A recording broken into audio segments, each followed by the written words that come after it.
Olá!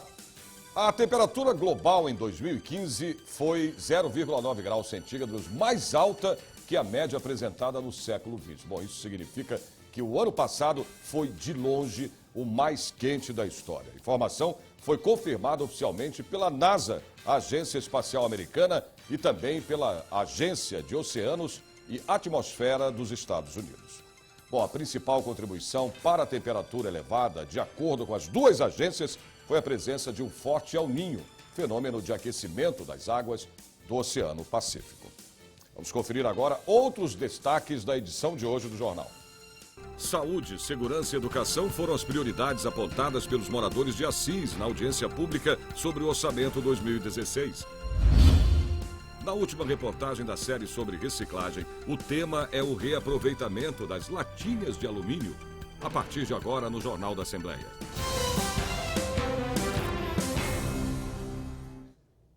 Saúde, segurança e educação foram as prioridades na audiência pública do orçamento 2016 em Assis, interior de São Paulo. E o repórter Jorge Machado acompanhou tudo. A 430 quilômetros da capital, a cidade de Assis fica no sudoeste do estado e foi na Câmara Municipal que a Comissão de Finanças, Orçamento e Planejamento realizou a 14ª audiência pública do Orçamento 2016. A nossa cidade de Assis, que também está passando por uma situação difícil, mas nós vamos unir, vamos vencer juntos e tenho certeza que Assis vai ser diferente e também peço aí o apoio ao consórcio, que é o CIVAP, para a gente iniciar aí um processo junto com os colegas vereadores de todos os municípios. Que o governo possa fazer um orçamento onde consiga atender a maior parte das demandas que a população do estado de São Paulo necessita. Recursos do Estado para a saúde e a operação em regime de consórcio foram sugestões apontadas à comissão. Nós temos uma grande dificuldade na região, que é o tratamento fora do domicílio, que são os pacientes que são referenciados a outros municípios, como Jaú, São Paulo e tudo mais. E todos os municípios têm sua frota, as suas questões de custo. O que a gente pediria que incluísse ao orçamento seria, sim, um trabalho em conjunto com os consórcios regionais, que a gente conseguiria fazer um trabalho melhor, até da questão do custo operacional junto aos municípios, para poder transportar esses pacientes até as suas referências. A implantação do serviço de ressonância médica no AME de Assis, uma vez que nós temos aí um problema grave que está acontecendo, todos sabem, com a FAMEMA, que é a Faculdade de Medicina de Marília, e nós temos aí mais ou menos 700 pedidos de ressonância parados. Nós precisamos manter ou até aumentar o apoio financeiro aos leitos do UTI, aumentar o aporte financeiro para as cirurgias do Hospital Regional de Assis, devido à grande demanda criada pelo AME, contratação de médicos oncologistas para o Hospital Regional de Assis.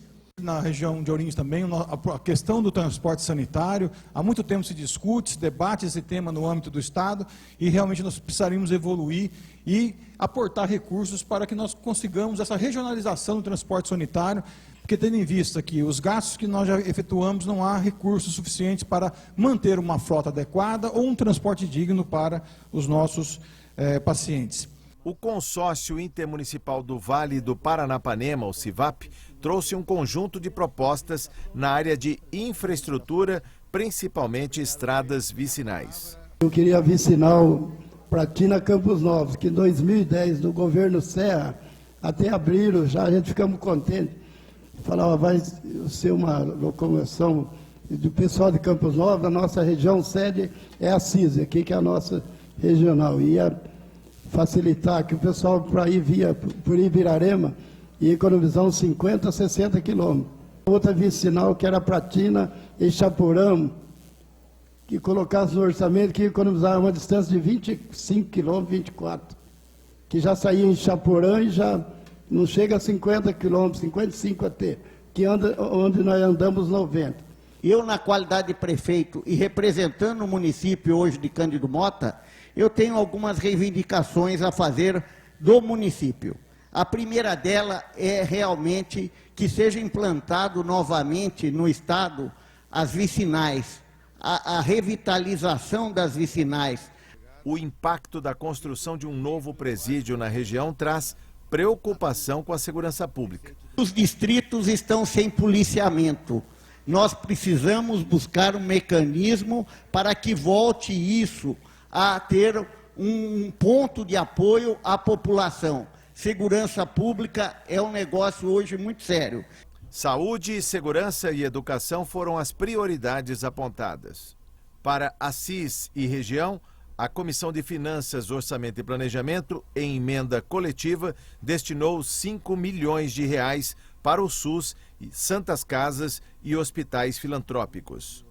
A Assembleia está aberta, os deputados têm condição de trabalhar as reivindicações, mas não esqueçam que nós somos do Legislativo, né? Nós temos muito mais o verbo do que a verba. A verba quem tem é o Executivo. Bom, hora de falar de cultura. Você conhece um projeto chamado Artista Sem Galeria? A iniciativa tem o objetivo de divulgar a produção de artistas plásticos que não têm, né, espaço para exibir as suas obras. O projeto já está na 7ª edição e neste ano acontece simultaneamente em 2 locais de São Paulo. Eu vou agora conversar ao vivo com a repórter Priscila Silvério, que nos traz mais informações para a gente. Olá, Priscila. Olá, Sérgio. Bom, foram inscritos 172 trabalhos, entre pinturas, instalações e também fotografia. 10 deles estão expostos nas galerias. E é uma oportunidade, né, para os artistas colocarem o seu trabalho para que as pessoas, inclusive, possam comprá-las também. Eu estou aqui com uma das artistas, que é a Mariana Teixeira, né? Eu queria que você falasse um pouquinho da sua instalação Pra Sempre Não. Por que esse tema?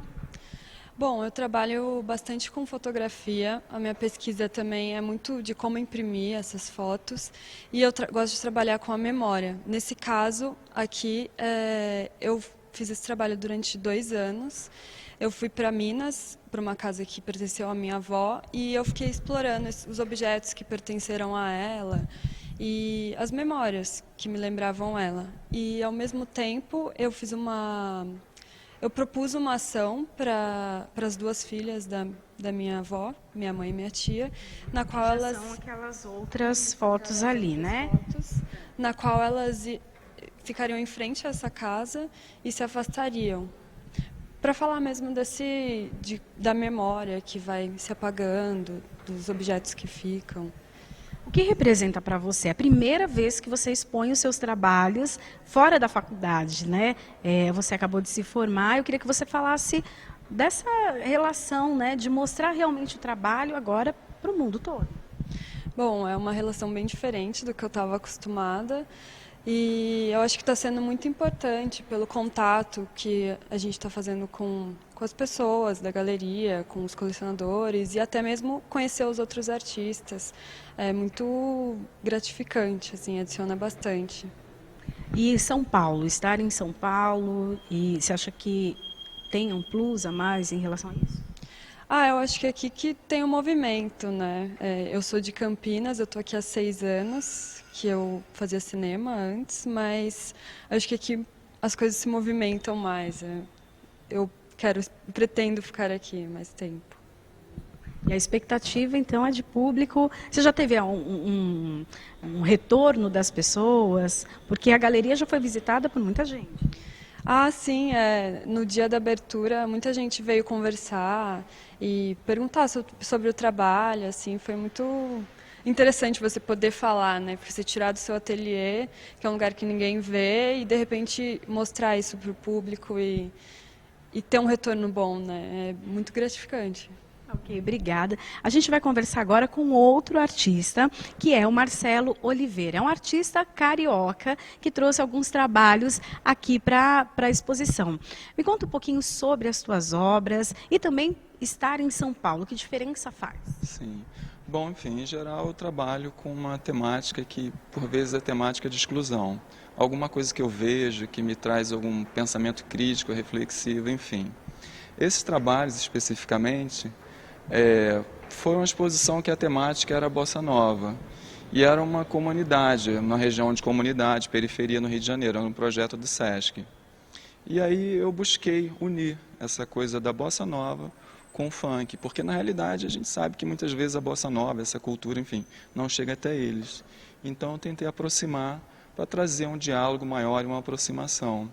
E me apropriei também da forma com que eles se comunicam na periferia, com os cartazes dos shows que acontecem de funk lá e outros shows, enfim, dessa natureza, né? E aqui está em São Paulo, enfim, a gente sabe que aqui é de fato onde as coisas acontecem em termos de artes visuais no país, né? Onde você tem possibilidade de que as pessoas vejam os seus trabalhos, conheçam as suas pesquisas. Isso para a gente é muito importante, de fato é isso, a gente quer comunicar e alcançar um público maior, né? E eu acho que, de fato, aqui, eu acho que o mais importante para mim significa isso mesmo. Você já participou de exposições, inclusive fora do país, mas então você acha que São Paulo realmente é um polo? Eu acredito que sim, dentro do país, de fato é. Hoje na América Latina, enfim, eu acho que é um dos centros culturais, enfim, em termos de artes visuais, que irradia para muitos outros países, inclusive outros estados. E a oportunidade de artistas que dificilmente conseguiriam espaço em outro lugar, ou até nas galerias em si, grandes galerias? Como assim? Desculpa, eu não entendi. A questão de estar aqui, artistas, essa oportunidade de poder expor os seus trabalhos, então... Ah, sim, isso é super válido, né? Porque assim, você está num espaço que tem reconhecimento em termos de artes visuais, lógico que você ganha com isso também, seu trabalho acaba ganhando um plus, né? E a gente sabe que existe centenas de bons artistas nesse país. Enfim, eu fui, digamos assim, sorteado ou mesmo premiado. Ok, muito obrigada. Bom, nós estamos aqui na galeria, na Zipper Galeria, que fica na Avenida Estados Unidos, no número 1494. E a entrada aqui é gratuita. O visitante pode vir, olhar todas as obras e os interessados, inclusive, comprá-las. Sérgio. Que bom, né, Priscila, que tem esses dois espaços aí para que o artista possa realmente mostrar, né, o valor do seu trabalho. Vamos à previsão do tempo agora para amanhã, sexta-feira. São Paulo, nublado, com possibilidade de garoa. A máxima fica nos 25 graus. Campinas, dia de sol. Muitas nuvens na parte da tarde. A máxima deve chegar aos 27 graus. São José dos Campos, dia de sol com nebulosidade no período da tarde. A máxima também chega aos 27 graus. Sorocaba, dia de sol, muitas nuvens à tarde. A temperatura alcança também os 27 graus. Em Ribeirão Preto, a sexta-feira será de sol. Os termômetros deverão marcar até 31 graus. Você vai ver no próximo bloco a reciclagem e o reaproveitamento das latinhas. Você vai ver em instantes. Voltamos já já.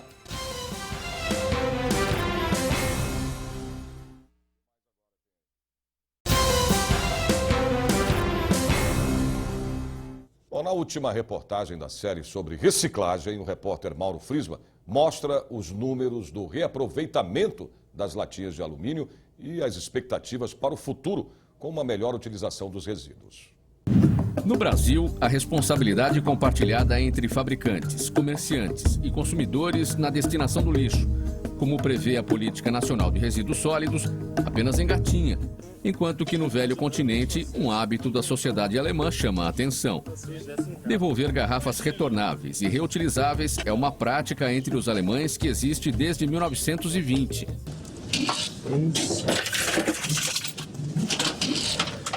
Hoje em dia, um sistema automático de coleta promove a educação ambiental por lá, além de gerar lucro para os supermercados e renda para os catadores de materiais. Aqui, €1,50. Elpfand.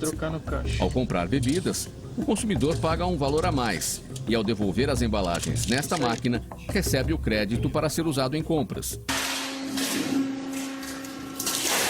O Brasil se destaca mundialmente como líder na reciclagem de latinhas de alumínio, com um índice de reaproveitamento de mais de 98% de tudo o que é produzido. Por trás do recorde, há a preocupação ambiental, sim, mas especialmente o fato desta atividade gerar renda para uma parcela da população. Porque nós somos atrasados ainda no Brasil em relação à separação e coleta de materiais recicláveis. Falta as pessoas buscar mais conhecimento, ter mais consciência com o meio ambiente, se preocupar mais com o planeta, se preocupar mais com a reciclagem, né? Hoje, acho que 2, 3% da população ela faz reciclagem, então não há um grande interesse da população. Esse interesse, essa conscientização passaria por onde, primeiro? Eu acho que passaria pelas escolas, depois a casa das pessoas e depois o trabalho de cada pessoa. O poder público tem feito o seu papel? Tem, mas bem menos do que a gente imagina. Estou fazendo a minha parte, mas se eu pudesse eu faria muito mais. Cada um tem que fazer a sua. Cada um tem que fazer a sua, com certeza, porque senão a gente não sabe onde a gente vai chegar. É esse pensamento que criou nas pessoas. Elas colocam lá no outro dia, desaparece. No outro dia elas colocam, depois ela desaparece. Então cria uma comodidade muito grande. Essas coisas não desaparecem, só porque a gente não está vendo mais, não quer dizer que elas desapareceram. Elas foram para algum lugar. E quanto menos a gente mandar pro lixão, pro lixo, pro aterro sanitário, melhor. Elas voltam para a cadeia de produção. Aterros sanitários hoje, como sempre, eles têm uma vida útil. Uma hora vai acabar. E hoje, cada vez mais os terrenos são cada vez mais caros para abrigar esse tipo de resíduo, certo? A gente poderia fazer um parque com esse terreno. Não, a gente vai colocar resíduo enterrado, sendo que hoje, de 100% do resíduo que vai para o aterro sanitário, a maioria, a grande maioria, 80%, 90%, poderia ser aproveitado. Diz que a esperança é a última que morre. E eu não quero que a minha morra, porque quando meus netos, meus bisnetos crescer, eu quero ver isso aqui, eu quero que eles vejam isso aqui completamente diferente de visto como está agora. Eu quero que eles tenham orgulho do nosso país. Porque eu acho que vai ser bem diferente isso aqui, vai ter menos doença, porque você vê, um monte de lixo solto desse aí nos aterros, o que é que vai dar depois? Muitos jogam os pneus, descartam os pneus irregulares em terrenos baldios, vias públicas, até em leitos de rio. Até hoje ninguém conseguiu dizer quantos anos, se são 100 anos, 1000 anos, demora para decompor esse pneu no meio ambiente. Então é uma catástrofe. Não podemos mais produzir produtos que não seja reciclável. Tem que acabar com os aterros sanitários.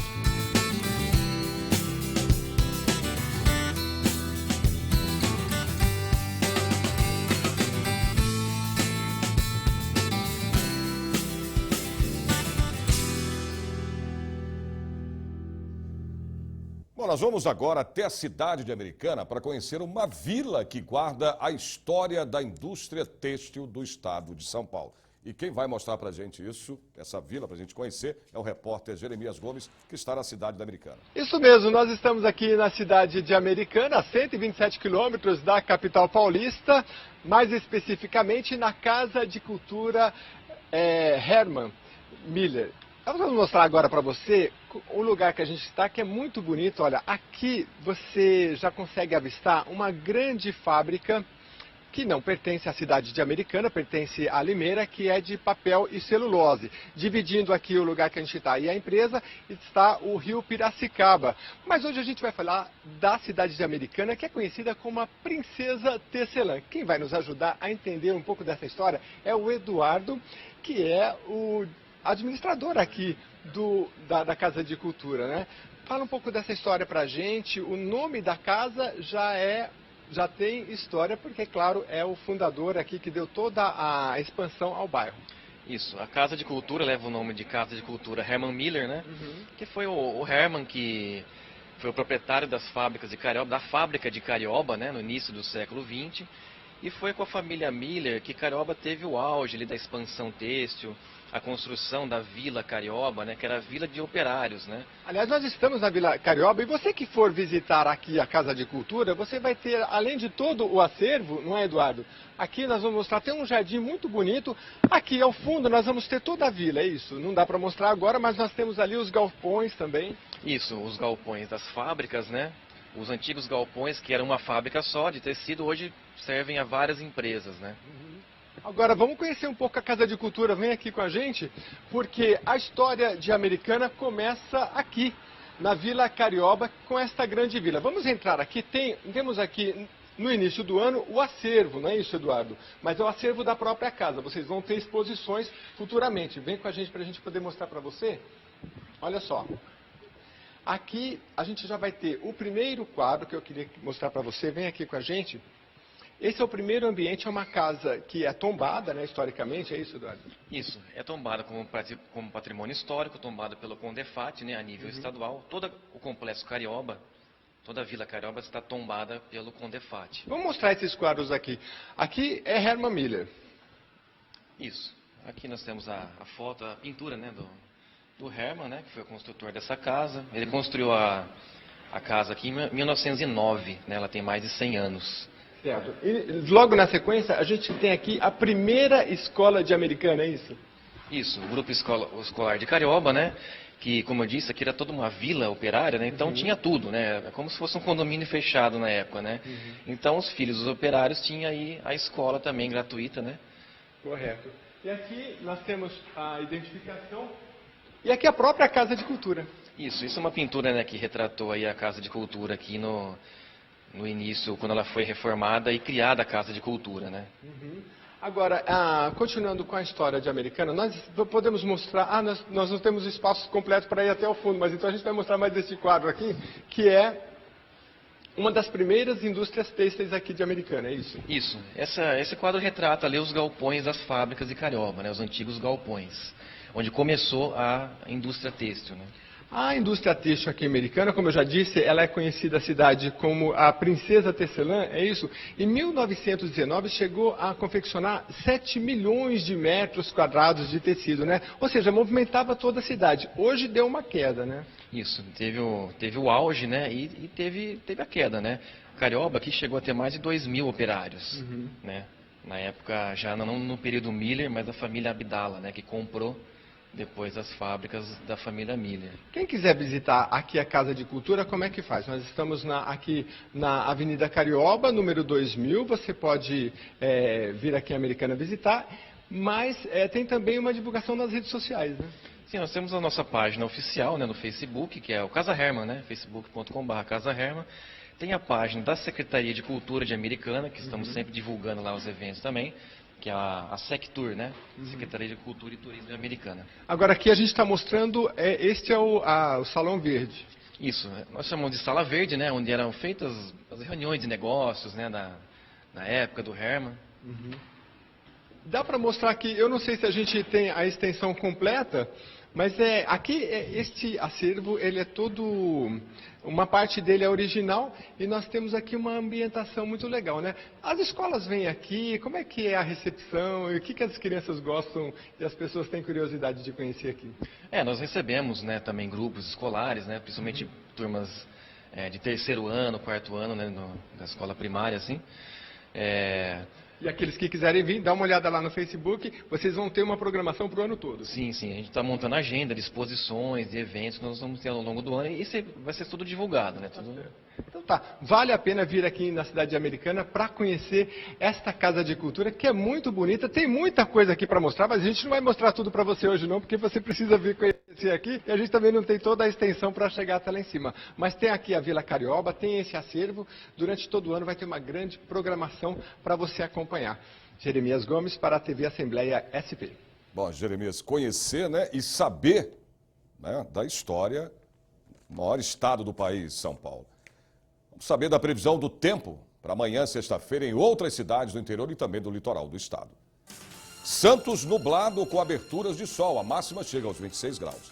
São José do Rio Preto, sol com muitas nuvens. À noite, há possibilidade de pancadas de chuva. A máxima prevista chega aos 30 graus. Mogi das Cruzes, uma sexta-feira de sol com muitas nuvens. Temperatura deve chegar aos 30 graus. Piracicaba, dia nublado com sol. Os termômetros batem aí os 28 graus. Nós vamos agora para um rápido intervalo, mas voltamos daqui a pouquinho. Não saia daí, até já.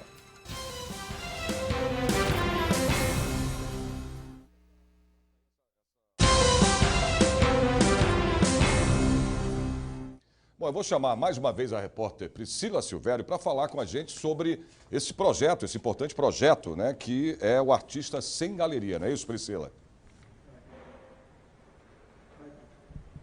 Sérgio, nós continuamos aqui na Zíper Galeria, que fica na Avenida Estados Unidos. Bom, e aqui recebe o Salão dos Artistas Sem Galeria. Eu estou com o curador desse evento, que é o Jacopo Crivelli Visconti. Eu queria que você falasse um pouco por que é tão importante que um artista esteja com as suas obras em uma galeria.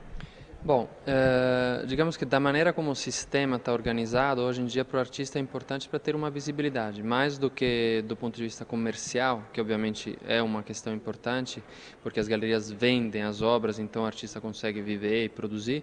As galerias são também as que dão uma janela mais contínua para os artistas. Elas representam os artistas, então os artistas ficam na galeria expostos ou em uma exposição individual, ou no acervo, ou pelo menos representados na internet ou através de outros canais, permanentemente, que é algo que as instituições como museus e centros culturais não dão, por exemplo.